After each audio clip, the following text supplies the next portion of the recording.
ನಮಸ್ಕಾರ ಸ್ನೇಹಿತರೆ, ನಾನು ಶ್ರೇಷ್ಠ ಹೊಸಕೊಪ್ಪ. ಈಗಿನ ದಿನಗಳಲ್ಲಿ ಸಾಮಾನ್ಯ ಜನರೆಲ್ಲ ಈ ನಿದ್ದೆ ಮಾಡಿದ್ರಿಂದನೇ ಆಕ್ಸಿಡೆಂಟ್ ಆಗೋದು. ಅದನ್ನ ನೋಡಿದ ಈ ಕಾರ್ಗಳ ಕಂಪ್ನಿಗಳೆಲ್ಲ ಈಗ ಅಡ್ವಾನ್ಸ್ ಫೀಚರ್ ಆಗಿ ಕಾರಲ್ಲೇ ಒಂದು ಈಗ ನಿದ್ದೆ ಬರ್ಸಿ ನೋಟಿಫಿಕೇಶನ್ ಬರಕ್ ಆಗುತ್ತೆ. ಆದ್ರೆ ಈಗ ಈಗ 90s ಕಾರು, ಈಗ ಹಳೆ ಕಾರ್ಗಳೆಲ್ಲ ಇರ್ತಾವಲ್ಲ, ಅವುಗಳು ಈ ತರದೆಲ್ಲ ಅಡ್ವಾನ್ಸ್ ಫೀಚರ್ ಇರಲ್ಲ. ಅದಕ್ಕೆ ನಾನು ಇದೊಂದು ಆಪ್ಟಿಕಲ್ ಸ್ಪೆಕ್ಟ್ ಅಂತ ಇದು ಹೇಗೆ ಅಂದ್ರೆ, ಜಸ್ಟ್ ಈಗ ಒಂದು ನಿಮಗೆ ನಿದ್ದೆ ಬರ್ತಿದೆ ಅಂತ ಅನ್ಸ್ದಾಗ ಇದನ್ನ ಜಸ್ಟ್ ಹಿಂಗೆ ಹಾಕೊಂಡ್ರೆ ಸಾಕು. ನೋಡಿ, ಈಗ ಕರೆಕ್ಟಾಗಿ ಅಬ್ಸರ್ವ್ ಮಾಡಿ. ನನ್ನ ಕಣ್ಣನ್ನು ನೋಡಿ, ಕ್ಲೋಸ್ ಮಾಡ್ಕೊಡೆ.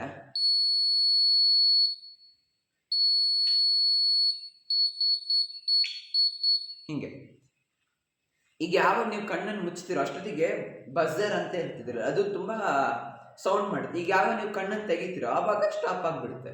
ಇದು ಆ್ಯಕ್ಚುಲಿ ನಾನೀಗ ಟ್ರಯಲ್ ಮಾಡಿ, ಇಲ್ಲಿ ತುಂಬ ವಯರ್ಸ್ ಎಲ್ಲ ಬಂದಿದೆ. ಈಗ ಟ್ರಯಲ್ ಇದನ್ನ ಅಡ್ವಾನ್ಸ್ ಮಾಡಬೇಕು, ಇದನ್ನೆಲ್ಲ ಒಳಗಡೆಯಿಂದಾನೇ ಬರಬೇಕು, ಅಂದರೆ ಇದು ಡ್ರೈವಿಂಗ್ ಮಾಡ್ತಾ ಪ್ರಾಬ್ಲಮ್ ಆಗುತ್ತೆ.